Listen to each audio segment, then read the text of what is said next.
CMR shopping mall Dasara ధమాకా offers అద్భుతమైన offers తో పాటు అబ్బురుపరిచే స్పాట్ గిఫ్ట్స్.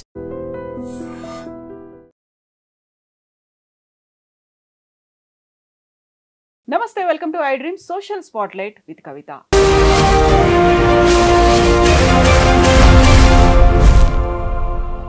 గ్రూప్ 1 ఎగ్జామ్స్ అయిపోయాయి, రిజల్ట్స్ కూడా వచ్చాయి, మెరిట్ లిస్ట్ కూడా వచ్చింది. ఇక మిగిలింది కేవలం నియామక పత్రాలు అందుకోవడమే అనుకునే సమయంలో సడన్ గా హైకోర్టు నుంచి ఉత్తర్వులు వెలువడ్డాయి.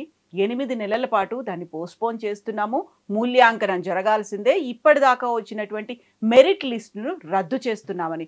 యాక్చువల్గా గ్రూప్ 1 ఎగ్జామ్ అనగానే ఎందుకని ఇది దశాబ్దాల తరబడి కొనసాగుతూ వస్తుంది. ప్రతిసారి కేసులు కోర్టు దాకా వెళ్తున్నారు. ఎట్ ద సేమ్ టైం పోస్ట్పోన్మెంట్లు, పెండింగ్లు, ఆ తర్వాత క్యాన్సిలేషన్లు. ఇప్పుడు ఏం జరగబోతోంది? మనతో పాటుగా ఉన్నారు హైకోర్టు అడ్వకేట్ సుబ్బు గారు. నమస్కారం అండి. నమస్కారం. సో మనం గ్రూప్ 1 గురించి గతంలో మాట్లాడుకున్నాము. అప్పుడు ప్రిలిమ్స్ కాదు, మెయిన్స్ ఎగ్జామ్ అవుతున్నాయి. ప్రిలిమ్స్ అయిపోయి మెయిన్స్ ఎగ్జామ్స్ అవుతున్నాయి. అప్పుడు జీవో నెంబర్ 29 అనే గొడవ అవుతుంది, జీవో నెంబర్ 55 ఉంది, రూల్ ఆఫ్ రిజర్వేషన్స్ అనేవి ఉన్నాయి. ఇవన్నీ అయిపోయాయి. ఫైనల్గా ఎగ్జామ్స్ అయిపోయాయి, రిజల్ట్స్ వచ్చాయి. ఆ తర్వాత ఒక మెరిట్ లిస్ట్ కూడా బయటకు వచ్చింది, సర్టిఫికేట్ వెరిఫికేషన్ అన్నీ అయిపోయాయి. They are just waiting for ఒక నియామక పత్రం వస్తుందని, అపాయింట్మెంట్ వస్తుంది, మాకు ఏదో ఒక పోస్టింగ్ వస్తుంది. ఏం జరుగుతోంది అసలు? మొట్టమొదటిగా మనం ఈ విషయం గురించి మాట్లాడుకోవాలంటే, గత దశాబ్ద కాలం దాటిపోయినప్పటికీ కూడా ఈ గ్రూప్ అంటే రాష్ట్ర స్థాయిలో ఉన్నటువంటి ఉన్నత స్థాయి పదవులకి ఏదైతే ఈ ఉద్యోగ నోటిఫికేషన్ ఏదైతే ఉందో అదంతా కూడా జరిగినప్పటికీ కూడా ఎవరైతే ఆశావాహులు ఉన్నారో వాళ్ళకి ఇది ఈ గ్రూప్ 1 అందని ద్రాక్షలాగానే మిగిలిపోతుంది. మీరు చూసుకున్నట్లయితే గతంలో కూడా గత ప్రభుత్వాలు కూడా మనం బీఆర్ఎస్ ప్రభుత్వం చూసుకున్నట్లయితే వాళ్ళ ఆ 10 సంవత్సరాల పదవీ కాలంలో అసలు ఆ ఊసే ఎత్తలేదు. ఎండ్ ఆఫ్ ద టైంలో వాళ్ళు చేసినప్పటికీ కూడా పేపర్ లీకేజ్ చేయడం కానివ్వండి, అక్కడ చాలా అవకతవకలు జరగడం కానివ్వండి, బయోమెట్రిక్ వేయకపోవడం కానివ్వండి, సేమ్ ఈ సినారియోలో ఏదైతే జరిగిందో అప్పుడు కూడా చాలామంది ఎగ్జామ్ రాయని వ్యక్తులకి కూడా నియామక పత్రాలు అంటే వాళ్ళు క్వాలిఫై అయినట్టు చూడటం జరిగింది. అంటే ఎంటైర్ చూసుకున్నట్లయితే ఏ ప్రభుత్వం మారినప్పటికీ కూడా ఇంకా ఆశావాహులుగా అన్యాయానికి గురవుతున్న వాళ్ళు ఎవరైనా ఉన్నారంటే వాళ్ళు విద్యార్థులు. గ్రూప్ 2 ఎవరైతే గ్రూప్ 1 ఎవరైతే ఆశావాహులు ఉన్నారో వాళ్ళకు మాత్రం ఇది ఒక అందని ద్రాక్ష పండే కాకోకుండా ప్రభుత్వాలమైన తీవ్రమైనటువంటి ఏమంటారు భావజాలం పెరిగిపోయేటటువంటి వ్యతిరేకత, తీవ్రమైన భావజాలం పెరిగిపోయేటటువంటి ఒక కార్యక్రమం. మనం ఎంటైర్గా ఇది చూసుకున్నట్లయితే రీసెంట్గా కాంగ్రెస్ గవర్నమెంట్ వచ్చిన తర్వాత ప్రతిష్టాత్మకంగా మేము గ్రూప్ 1ని నిర్వహిస్తామని చెప్పి మన గౌరవ ముఖ్యమంత్రి గారు చెప్పినప్పటికీ కూడా ఇక్కడ ఉన్నటువంటి సమస్య ఏంటంటే మూల్యాంకనం విషయంలో తెలుగు మీడియం మనం చూసుకున్నట్లయితే ప్రీవియస్లో ఎప్పుడు కూడా గ్రూప్ 1 ఎగ్జామ్ ఇంగ్లీష్లో ఉండడం జరిగేది. సో తర్వాత కొంతమంది జరిగిన చర్యల ద్వారా ఏంటంటే చాలామంది విద్యార్థుల అభ్యర్థన ద్వారా గ్రూప్ 1ని తెలుగులో కూడా దాన్ని తర్జుమా చేసి రాయడం జరిగింది. సో ఇక్కడ వచ్చిన సమస్య ఏంటంటే అక్కడ ప్రతి ఒక్కరు చెప్పేది ఏంటంటే ఎక్స్పర్ట్స్ ఎవరు కూడా ఈ మూల్యాంకనం చేయలేదు, పేపర్ వాల్యుయేషన్ అనేది జరగలేదు. అదేవిధంగా చాలామంది అవకతవకలకు పాల్పడ్డారు. అదేవిధంగా ఉన్నత స్థాయి అధికారులు అంటే మంత్రి స్థాయి అధికారులు వాళ్ళకి సంబంధించినటువంటి కొంతమంది వ్యక్తులకి పేపర్ లీకేజ్ చేశారనడం, అదేవిధంగా బయోమెట్రిక్ టైంలో చాలామందికి బయోమెట్రిక్ తీసుకోలేదని, అదేవిధంగా ఒకే రూమ్లో చాలామంది అర్హత సాధించడం అనేది ఇక్కడ విద్యార్థులు మెదులుకున్నటువంటి ప్రశ్నలే కాదు చాలా వరకు నిజాలు. సో ఈ విషయం అయ్యి గ్రూప్ 1 నోటిఫికేషన్ రిలీజ్ అయింది, దాంట్లో ఎగ్జామ్స్ రాశారు. అదేవిధంగా ఈ గ్రూప్ 1 నోటిఫికేషన్ కంటే ముందే మీరు చూసుకున్నట్లయితే ఎస్సీ కేటగరైజేషన్ సుప్రీంకోర్టు ఆమోదం తెలిపింది. ఎక్స్పర్ట్స్కి అప్పచెప్పేసింది, దాన్ని వీలైనంత త్వరగా కంప్లీట్ చేసి ఇంప్లిమెంట్ చేయమని. అయితే కాంగ్రెస్ గవర్నమెంట్ ఈ ఎస్సీ కేటగరైజేషన్ కూడా ఇంప్లిమెంట్ ఎక్కడ చేయాల్సి వస్తుందేమోనన్న ఒక అంశం. It's my opinion, it's not ఇది జరిగిందని కాదు, ఇట్స్ మై ఒపీనియన్. సో జరిగినప్పుడు దీన్ని ఎక్కడ ఇంప్లిమెంట్ చేయాల్సి వస్తుందని ప్రభుత్వం కొంత అంటే ఆదరబాదర చర్య కూడా జరిగినట్లు నాకు అనిపించింది. అదేవిధంగా ఇక్కడ మనం చూసుకున్నట్లయితే మోస్ట్ ప్రాబబ్లీ పేపర్ వాల్యుయేషన్ అసలు ఎంటైర్ ఈ గ్రూప్ 1 నోటిఫికేషన్కి సంబంధించినటువంటి హైకోర్టు వరకు ఈ విద్యార్థులు ఆశావాహులు ఎవరైతే ఉన్నారో వెళ్ళడానికి ముఖ్య ప్రధాన కారణం ఏంటంటే వాల్యుయేషన్ సరిగ్గా జరగలేదు, అదేవిధంగా గ్రూప్ 1 లీకేజ్ అనేది జరిగిందని. సో అక్కడికి వెళ్ళిన తర్వాత సుదీర్ఘమైనటువంటి అంటే విచారణ తర్వాత మొన్న రీసెంట్గా గౌరవ తెలంగాణ హైకోర్టు గ్రూప్ 1 పరీక్షకి ఏది మూల్యాంకనాన్ని, పరీక్షను కాదని మూల్యాంకనాన్ని రద్దు చేయడం జరిగింది అన్నట్టు. మళ్ళీ రీవాల్యుయేషన్ చేయండి, ఎక్స్పర్ట్ కమిషన్స్ 8 నెలల్లో ఈ ప్రక్రియ అంతా పూర్తి చేయండి. మరలా మీరు గట్లా ఇలాంటి సమస్య మళ్ళీ తలెత్తిందంటే ఎంటైర్ గ్రూప్ 1 ఎగ్జామ్ని కూడా రద్దు చేస్తాం, మళ్ళీ రీకండక్ట్ చేయాల్సి వస్తుంది అని చాలా కొన్ని మార్గదర్శకాలు తప్పకుండా పాటించాలని ఒక్కి నొక్కాళ్ళ నుంచి మరీ చెప్పింది.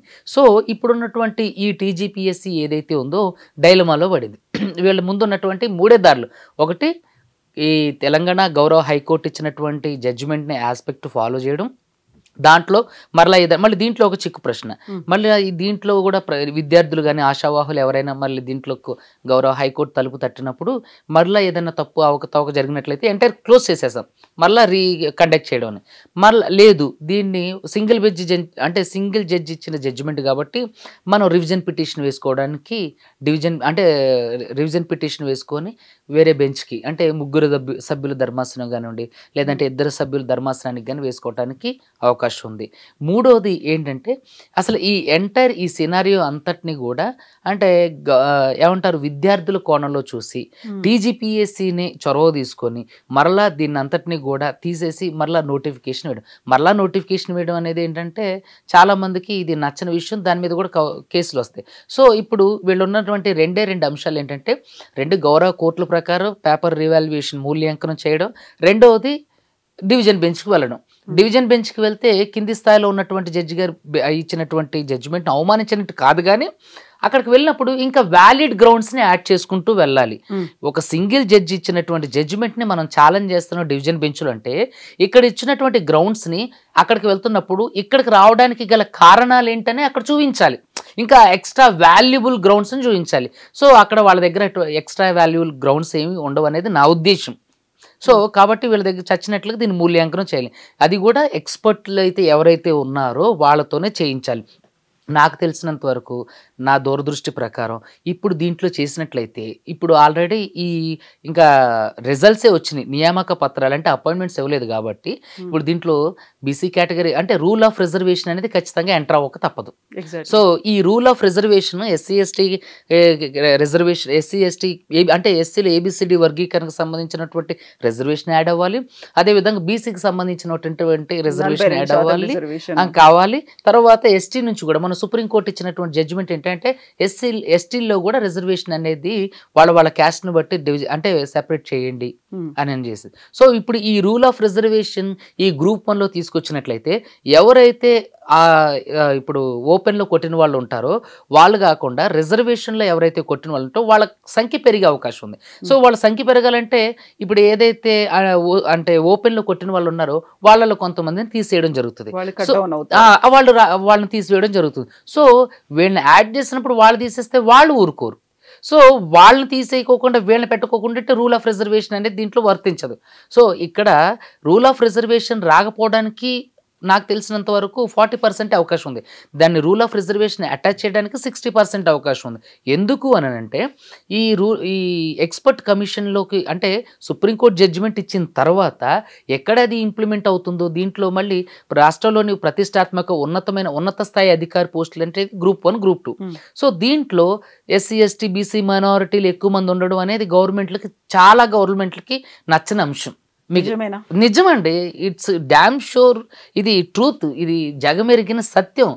నేను ఎప్పుడు కూడా దేనిని కూడా దాచాలి అనేది నా ఉద్దేశం కాదు. ఇప్పుడు జనంలో మనం ఒక వర్డ్ చేస్తానంటే ఒక పబ్లిక్ డొమైన్లో ఒక వర్డ్ మనం మాట్లాడుతానంటే ఖచ్చితంగా రేపు దానికి మనం జవాబుదారీతనంగా కూడా ఉండాలి. సో ఖచ్చితంగా నేను దీనికి జవాబుదారీతనంగా అంటే చేయడానికి కూడా నేను రెడీగా ఉన్నా. ఎందుకంటే ఏ గవర్నమెంట్లు అయినప్పటికీ కూడా ఎప్పుడైనా చూడండి అంటే ఎస్సీ ఎస్టీ బీసీ మైనారిటీలకు సంబంధించిన వాళ్ళని ఉన్నత స్థాయి అధికారులుగా చూడడానికి ఇష్టపడదు.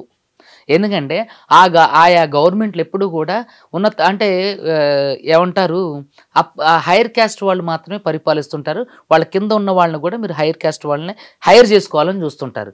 మీరు చూసుకున్నట్లయితే తెలంగాణ గవర్నమెంట్ ఏర్పడిన తర్వాత చాలా కమిషన్స్కి మీరు చూసుకున్నట్లయితే రెడ్డిసే కమిషన్ చైర్మన్లుగా కానివ్వండి, పెద్ద పెద్ద పోస్టులలో కానివ్వండి, మీరు చూసుకున్నట్లయితే వాళ్ళే ఉన్నారు.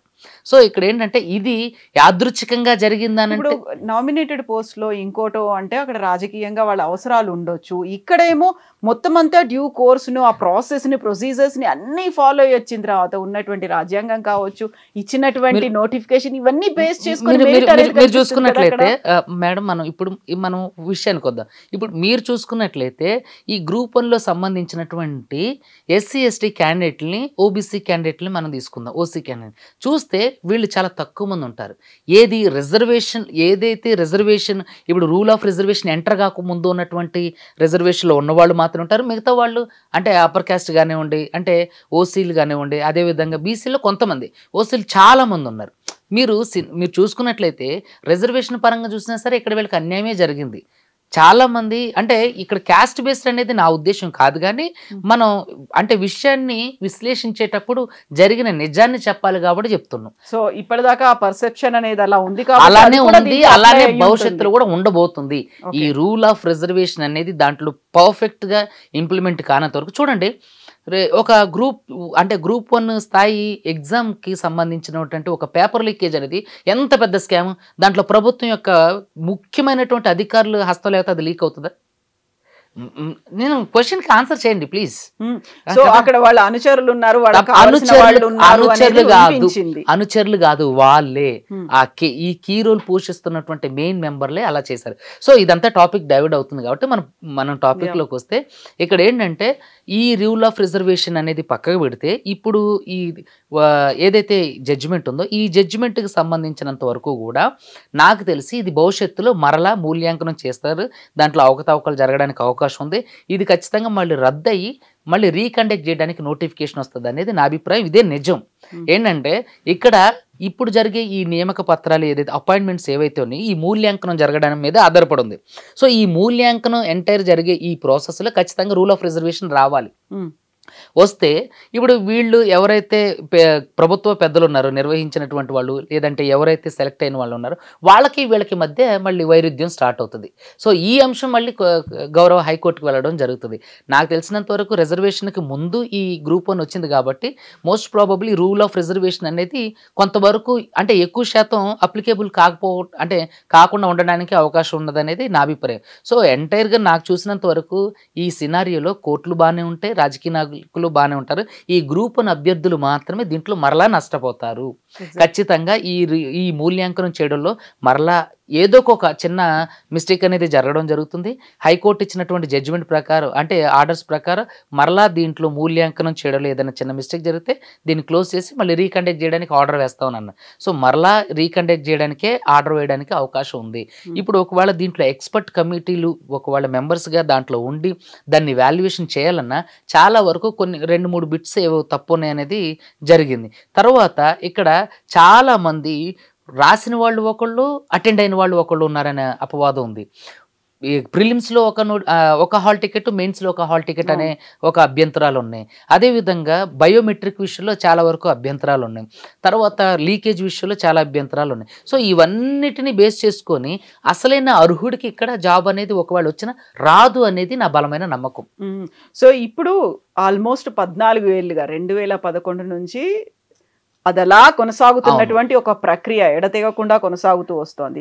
మధ్యలో ఒకసారి 503 పోస్టులు అనుకున్నారు, ఆ తర్వాత మళ్ళీ 63 అయింది. ఆ తర్వాత ఇప్పుడు మళ్ళీ మీరు చెప్పినట్టుగా ఎస్సీ ఎస్టీ వర్గీకరణతో పాటుగా 42% రిజర్వేషన్లు అనుకుంటే మళ్ళీ ఒక 8 నెలల కాలం పొడిగిస్తున్నారు అనుకుంటే అక్కడ ఒక నిరుత్సాహం ఉంది. అట్ ద సేమ్ టైం మళ్ళీ సరికొత్తగా కొన్ని పోస్టులు యాడ్ అవుతాయేమో, ఎందుకంటే వేకెన్సీ ఉన్నటువంటి పోస్టుల సంఖ్య పెరుగుతుంది. యాడ్ చేయడానికి లేదండి, ఏదైతే గతంలో కూడా అయింది అదే. కానీ ఇప్పుడున్నటువంటి ఈ స్పెషల్ ఇప్పుడు రీవాల్యుయేషన్ నోటిఫికేషన్ లేదు. నేను అనేది ఒకవేళ రద్దయింది అనుకోండి, మళ్ళీ అది వస్తుంది అనుకుంటే ఒక రకమైన నిరుత్సాహం ఒకవైపు కనిపిస్తుంటే, ఇంకోవైపు సర్లే ఇంకొన్ని పోస్టులు పెరిగాయి కదా అనుకుంటే మళ్ళీ కాంపిటీషన్ అదే ఉంటుంది. అట్ ద సేమ్ టైం ఈసారి ఎలా జరుగుతుందో అనేటువంటి ఒక అనుమానం.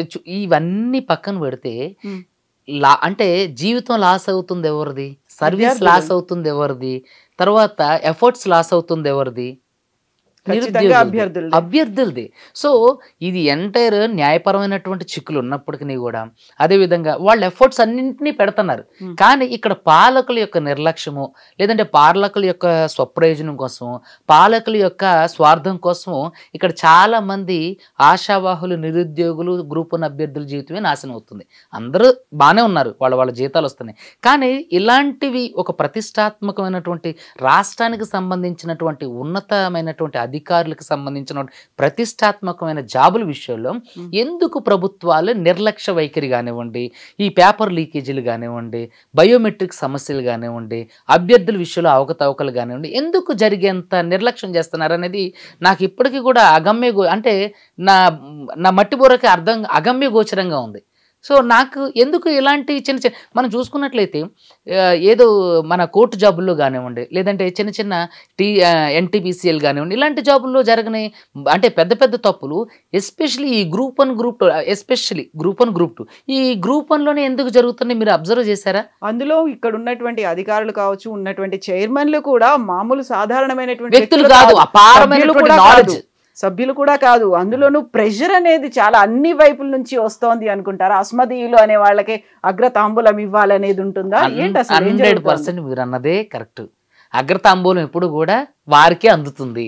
ఇక్కడ ఉన్నవాళ్ళు ఎవరైతే ఇప్పుడు మీరు కూడా చూసుకున్నట్లయితే ఇప్పుడు ఉన్నటువంటి గ్రూప్ 1 జాబ్లో ఎవరైతే ఎన్నిక కాబడినటువంటి ఎస్సీ ఎస్టీలు ఉన్నారో వాళ్ళు కూడా వాళ్ళ పరిధికి మించి ఏంటి రిజర్వేషన్కి మించిన మార్కులు ఉన్న వాళ్ళని తీసేసే అవకాశం లేకపోతే ఇచ్చారనేది నా ఉద్దేశం. సో ఇక్కడ చాలా వరకు కూడా రూల్ ఆఫ్ రిజర్వేషన్ అనేది వర్తిస్తే ఇంకా ఎక్కువ మంది అభ్యర్థులు ఎవరైతే వెనుకబడిన తరగతుల వాళ్ళు ఉన్నారో, ఎవరైతే షెడ్యూల్ తెగల వాళ్ళు ఉన్నారో, ఎవరైతే ట్రైబ్స్ ఉన్నారో వీళ్ళందరికీ కూడా ఇంకా చాలా మందికి వాళ్ళ ఉన్నతమైన జీవితానికి వీళ్ళు ఆద్యం పోసిన వాళ్ళు అవుతారు. సో కాబట్టి ఎప్పుడైనా సరే ఇలాంటి ఉన్నత స్థాయి ఉద్యోగాల నియామకాలు జరిగేటప్పుడు చాలా జాగ్రత్తగా చిత్తశుద్ధితో చేయడం అనేది మంచి పద్ధతి. ఎందుకంటే మీరు అది టీజీపీఎస్సీకి అదేమి చిన్న విషయం ఏం కాదు, చాలా ఈజీ అయిన విషయమే. చూడండి, ఒక మార్గదర్శకాలు జారీ చేసినప్పుడు వాటిని అనుసరించి చేయడం అనేది చాలా ఈజీ. ఇప్పుడు మనకి ఒక 10 కమాండ్మెంట్స్ ఉన్నాయండి, ఒక 10 ఆజ్ఞలు ఉన్నాయి. ఆ 10 ఆజ్ఞకు లోబడి జీవించడం వేరు. అసలు ఆ ఆజ్ఞలేని అంటే ఆర్డర్సే లేనప్పుడు వాటిని ఎలా ఫాలో అవుతాం? ఇప్పుడు టీజీపీఎస్సీ ఇప్పుడు ఏదైతే ఇప్పుడు గ్రూప్ 1కి నోటిఫికేషన్కి మార్గదర్శకాలు జారీ చేసిందో వాటిని ఫాలో అయితే చాలు, ప్రశాంతంగా ఏ న్యాయపరమైన చిక్కులు లేకోకుండా ఈ పార్టీకి వాళ్ళు సర్వీస్ చేయడం కూడా స్టార్ట్ అయ్యి ఉండేది. ఇలా అంటే ఇక్కడ వీళ్ళు ఏం చేస్తున్నారంటే వీళ్ళు ఒక పర్టికులర్ ఆజ్ఞలు లేదంటే ఏదైతే ఇన్స్ట్రక్షన్స్ ఇచ్చారో, గైడ్ లైన్స్ ఇచ్చారో వాటిని చాలా వరకు తొంగలో తొక్కబట్టే కదా ఇలాంటి న్యాయపరమైనటువంటి చిక్కులు వచ్చి అభ్యర్థుల యొక్క జీవితాలు ఇంకా అక్కడే అట్టడుగున ఉండిపోవడానికి కారణం. చూడండి, 8 నెలలు అంటే ఒకరి జీవితం అయ్యి ఉండొచ్చు. మీరు చూసుకున్నట్లయితే ఆంధ్రాలో రీసెంట్గా వచ్చింది 26 ఇయర్స్ తర్వాత ఒక ఆయన టీచర్ జాబ్ కోసం కేసు ఫైల్ చేస్తే 26 ఇయర్స్ తర్వాత వచ్చింది. ఆయన పొలాలు మోసుకుంటూ సైకిల్ మీద వస్తుంటే ఈ ఆర్డర్ కాపీ తీసుకెళ్ళి అయ్యా నీకు టీచర్ పోస్ట్ వచ్చింది, అయ్యా నాకు ఇప్పుడు 54 ఏళ్ళు, ఇంకా నేను రిటైర్ అవ్వడానికి నాకు 3 సంవత్సరాలే ఉంది, ఇప్పుడు నేను టీచర్ పోస్ట్ తీసుకొని ఏం చేయాలి అని అడిగిండు. అంటే సమయానికి అందని న్యాయం కూడా అన్యాయంతో సమానం. సో ఇప్పుడు వీళ్ళకి సమయానికి అందట్లేదు కదా, ఎంత ప్రెషర్. ఇప్పుడు కోర్టులు అనుకోండి, ఆర్డర్స్ ఇచ్చినాయి కరెక్టే, వీళ్ళు రీకండక్ట్ చేస్తారు లేదంటే రీవాల్యుయేషన్ చేస్తారు కరెక్టే, కానీ ఈ టైం స్పేస్లో ఎవరి జీవితం నాశనం అవుతుంది, ఎవరి కాలగమనం తగ్గిపోతుంది, ఎవరు ఆయుష్ తగ్గిపోతుంది, ఎవరు ఆశలు సన్నగిల్లుతున్నాయి, ఎవరు ఈ విరక్తి చెంది ఆత్మహత్య లాంటివి చేసుకోవడానికి ప్రేరేపించబడతారు? వీళ్ళే కదా, అభ్యర్థులే కదా. ఎక్కడైనా చూడండి, ఏ దేశ చరిత్రలో కూడా ఉన్న నిజం ఏంటంటే పాలకులకి అదేవిధంగా అధికారులకి వీళ్ళు ఎప్పుడు కూడా బాగానే ఉంటారు. ఈ మధ్యలో ఉన్నటువంటి ఈ చిన్న ఏదైతే ఉందో ఈ తాడులో ఈ చైన్, ఇందులో ఉన్న వాళ్ళు మాత్రమే బాధపడతారు. నేపాల్లో రాజకీయ నాయకులు అందరూ బాగానే ఉన్నారు, మిగతా వాళ్ళందరూ కూడా అధికారులు బాగానే ఉన్నారు. అక్కడ ప్రొటెస్ట్ చేసినటువంటి విద్యార్థులే కదా చనిపోయింది, సివిలియన్సే కదా చనిపోయింది. అలాగే వీళ్ళు పాలకులు బాగానే ఉంటారు, ఉన్నత స్థాయి అధికారులు ఎవరైతే ఇలాంటి అవకతవకలకు పాల్పడిన వాళ్ళు బాగానే ఉంటారు. కానీ ఈ మెంటల్ ప్రెషర్ కానివ్వండి, కుటుంబ ఒత్తిళ్ళు కానివ్వండి, తర్వాత జీవితం మీద విరక్తి కానివ్వండి, లేకపోతే వయసు మళ్ళీపోవడం కానివ్వండి, అన్నీ జరిగేది ఎవరికి? అభ్యర్థులకే కదా. సో కాబట్టి దయచేసి ప్రభుత్వాలన్నిటి కూడా అభ్యర్థుల యొక్క ఆవేదనను అర్థం చేసుకొని, వాళ్ళ టైం స్పామ్ని అర్థం చేసుకొని, వాళ్ళ సమయం యొక్క విలువను అర్థం చేసుకొని, వాళ్ళ జీవితం మీద ఉన్నటువంటి ఆశయాలని అర్థం చేసుకొని పారదర్శకంగా ఎలాంటివి అనేది అంటే విపులంగా అంటే అర్థవంతంగా జరిగితే ఖచ్చితంగా అందరి జీవితాలు బాగుంటాయి. ఆ దిశగా ప్రభుత్వాలు చొరవ తీసుకొని ఇక మీదటైనా సరే ఏదైనా ఎగ్జామ్ కండక్ట్ చేసేటప్పుడు ఏదైతే గైడ్లైన్స్ ఇస్తారో ఆ గైడ్లైన్స్కి అనుకూలంగా జాగ్రత్తగా నిజాయితీగా నిర్దేశించిన మార్గాల్లో చేసినట్లయితే ఏ విషయం మీద కూడా న్యాయపరమైన చిక్కులు రావు, ఏళ్లకి ఏళ్ళు ఇలా గడిచిపోవు. మీరు చూసినట్లయితే బీఆర్ఎస్ గవర్నమెంట్ కూడా ఒక్క గ్రూప్ 1 అభ్యర్థిని కూడా తయారు చేయకుండానే వెళ్ళిపోయింది. చూడండి, అంటే ఎవరి జీవితం ఆ గ్రూప్ 1 కోసం చూసినటువంటి ఆర్టీసీ క్రాస్ రోడ్లో కానివ్వండి, దేశంలో ఉన్నటువంటి అభ్యర్థులు, ఆయా రాష్ట్రాల్లో ఉన్నటువంటి అభ్యర్థులు కానివ్వండి, ఎస్పెషలీ తెలుగు 2 రాష్ట్రాల్లో ఉన్న అభ్యర్థులు ఎంత ఆశతో వాళ్ళ జీవితం అంటే కుటుంబ విలువలు కానీ కుటుంబాన్ని కానివ్వండి, అది ఇంకా రకరకాల రిలేషన్స్ని కానివ్వండి, పండుగలు పబ్బాలు అన్నీ వదులుకొని వాళ్ళు నిష్ఠగా తినక దాన్ని ఒక యుద్ధంలాగా దాన్ని ఒక ఏమంటారు జయించాలనే తాపత్రయంతో కూర్చున్న వ్యక్తి యొక్క ఆశల మీద నీళ్లు జల్లినట్టే కదా. సో దయచేసి వాళ్ళ ఆవేదనను అంతా అర్థం చేసుకొని ఇక మీదటైనా హైకోర్టు ఇచ్చినటువంటి ఏవైతే ఈ గైడ్లైన్స్ ఉన్నాయో వాటి ప్రకారం జాగ్రత్తగా న్యాయపరమైన చిక్కు లేకుండా చేస్తే మంచిది అనేది నా అభిప్రాయం. ఎస్ సుబ్బు గారు, థ్యాంక్ యూ సో మచ్ అండి. ఎందుకంటే బోల్డ్ అని ఏజ్ రిలాక్సేషన్స్ ఉంటాయి, రిజర్వేషన్లు ఉంటాయి, బోల్డ్ అని ఆర్డ్స్ని తట్టుకొని ఇక్కడ దాకా వచ్చిన తర్వాత మళ్ళీ ఒక పోస్ట్పోన్మెంట్, ఒక పెండింగ్, ఒక కోర్టు కేసు రద్దయింది అంటే ఉండేటువంటి ఆ నిరుత్సాహం, వీటన్నిటి నుంచి బయటపడాలి. మీరు చెప్పినట్టుగా తొందరలోనే ఒక ఫుల్ స్టాప్ పడాలి, వాళ్ళందరికీ నియామక పత్రాలు రావాలని కోరుకుందాం. Thank you so much. And for more videos, please subscribe to iDream. Please subscribe to iDream. Please subscribe iDream. And please subscribe to iDream. For more videos, subscribe to iDream. please like, share and subscribe to the channel. Congratulations, iDream. Subscribe to iDream. Subscribe to iDream.